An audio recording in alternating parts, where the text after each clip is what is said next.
రంజాన్ మాసంలో అతి పవిత్రమైన మాసం. ఈ మాసంలో అందరూ కూడా ప్రతి గవర్నమెంట్ ఏ తోఫా ఇస్తుందని చెప్పేసి చూస్తున్న సమయం.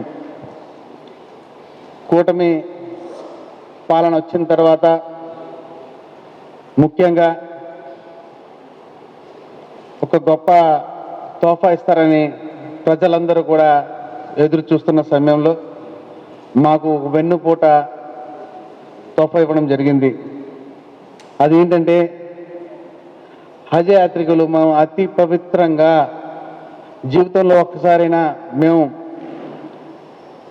పవిత్రమైన హజ్ యాత్ర వెళ్ళాలనే ఉద్దేశంతో ప్రతి ఒక్క మానవలి ఉండే ఒక మ్యాండేటరీ ఉన్న హజ్ యాత్ర. ఆ హజ్ యాత్రకి ఎన్నో సంవత్సరాల నుంచి మనం ఈ యొక్క హైదరాబాద్ మనకి ఎంబార్కేషన్ పాయింట్ అనేది మేము వెళ్ళే ఎంబార్కేషన్ పాయింట్ అనేది ఎయిర్పోర్ట్లో ఉంటుంది. ఆ ఎంబార్కేషన్ పాయింట్ అనేది ఇదివరకు బెంగళూరు కానీ హైదరాబాద్ కానీ ఉండేది. మనం ఆంధ్రప్రదేశ్ విడిపోయిన తర్వాత ఎన్నో రోజుల నుంచి ఉత్తరాంధ్ర ప్రజలందరూ కూడా చాలా దూరం అవుతూ ఉంది. మాకి యావత్ ఆంధ్రప్రదేశ్లో సెంటర్ పాయింట్గా ఉండేది విజయవాడలో ఎంబార్కేషన్ పాయింట్ ఇవ్వాలని చెప్పి ఎంతోమంది నాయకులు ప్రయత్నించినప్పటికీ మన మాజీ ముఖ్యమంత్రి వర్యులు జగన్మోహన్ రెడ్డి గారు అత్యున్నత ప్రేమ ఆప్యాయలతో మైనార్టీలని ఏ విధంగా అతను మనస్ఫూర్తిగా చెప్తారో అదేవిధంగా ఈ హజ్ యాత్రకి వెళ్ళే ప్రతి ఒక్కరికి కూడా మన విజయవాడ నుంచి సాగనింపాలని చెప్పేసి ముఖ్య ఉద్దేశంతో అప్పట్లో ఉన్న ఉప ముఖ్యమంత్రి వర్యులు అంజద్ బాషా గారు, అప్పట్లో ఉన్న హజ్ కమిటీ చైర్మన్ గౌసుల్ ఆజం గారు, అలాగే మా వైఎస్ఆర్సీపీలో ఉన్నటువంటి సీనియర్ నాయకులు ముస్లిం నాయకులు అందరూ కూడా పోరాడి ఎన్నోసార్లు ఆ ఏవియేషన్ మినిస్టర్ స్మృతి ఇరానీ గారు ఉన్నప్పుడు కూడా ఎన్నోసార్లు పలుమార్లు వెళ్ళి ఎంతో స్వయం కృషితో తీసుకొచ్చినటువంటి ఎంబార్కేషన్ పాయింట్ విజయవాడ. అలాంటి విజయవాడ ముస్లిమ్స్ అందరికీ కూడా చాలా ఆనందోత్సవాలతో 2873 మంది 2022లో వెళ్ళడం జరిగింది. దానికి గాను చక్కటి మనకి ఓన్ హజ్ హౌస్ లేకపోయినప్పటికీ కూడా నంబూర్లో ఉన్నటువంటి ఒక మదర్సాను తీసుకుని అక్కడ ఎటువంటి ఇబ్బందులు ఉండకూడదని చెప్పి ఎవరైతే పిలిగ్రామ్స్ ఉన్నారో వాళ్ళతో పాటు వాళ్ళ రిలేషన్స్ కూడా మంచి అకామిడేషన్ కూడా కల్పించినటువంటి ఘనత మన వైఎస్ జగన్మోహన్ రెడ్డి గారిది.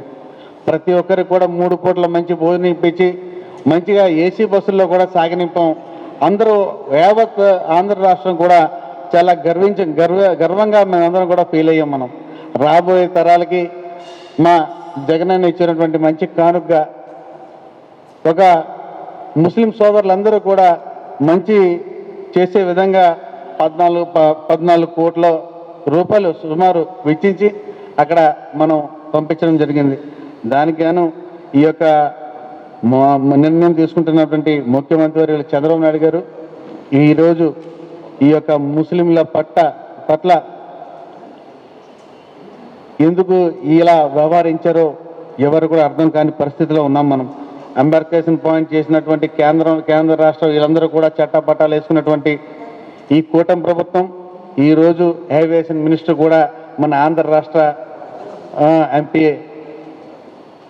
అలాంటిది ఈరోజు మన దురదృష్టకరంగా మనం చెప్పుకోదలసింది ఏంటంటే ఎంబార్కేషన్ పాయింట్ లేదు. మళ్ళీ ఇప్పుడున్నటువంటి పిలిగ్రామ్స్ అందరూ కూడా మళ్ళీ మనం హైదరాబాద్ బెంగళూరు చుట్టూ తిరగవలసిందే. 2024 ఎన్నికల కోడ్ల ముందే 14 కోట్ల సుమారు అది హజ్ యాత్రికులందరికీ కూడా సిఎంఎఫ్ఎఫ్ ద్వారా చెల్లించడానికి మైనార్టీ శాఖ మంత్రిత్వం ద్వారా ముందుగానే వెచ్చించి పెట్టారు. దానికి గాను ఈరోజు వరకు 10 నెలలు అయింది.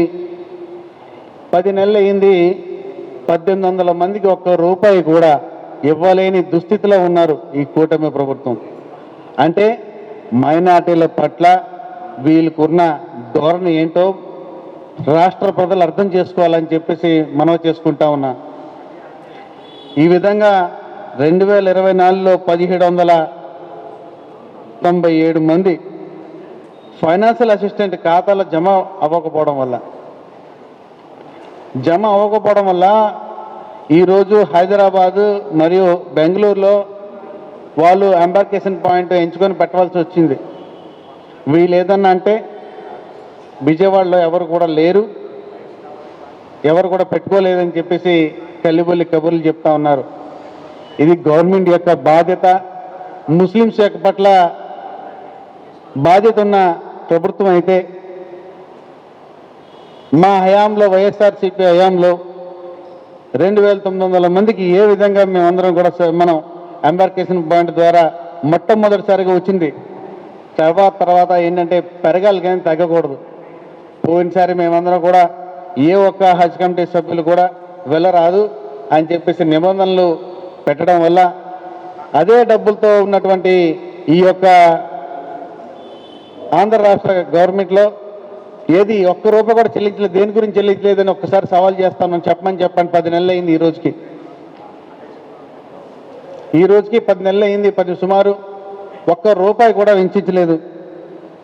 అదేవిధంగా మన రాష్ట్రంలో ఉన్నటువంటి ముస్లిం సోదరులందరూ కూడా ప్రతి ఒక్కరూ రాష్ట్ర ముఖ్యమంత్రి వైఎస్ జగన్మోహన్ రెడ్డి గారి చొరవతో మనం ఆంధ్ర రాష్ట్రంలో ఉన్నటువంటి ఈ యొక్క టీడీపీ ప్రభుత్వంలో ఉన్నటువంటి ఇంత నీచపు రాజకీయాన్ని మనమందరం కూడా ఈ యొక్క కూటమి ప్రభుత్వాన్ని ఏ విధంగా రాబోయే రోజుల్లో మైనార్టీలు బుద్ధి చెప్తారో మీరే వేచి చూడండి.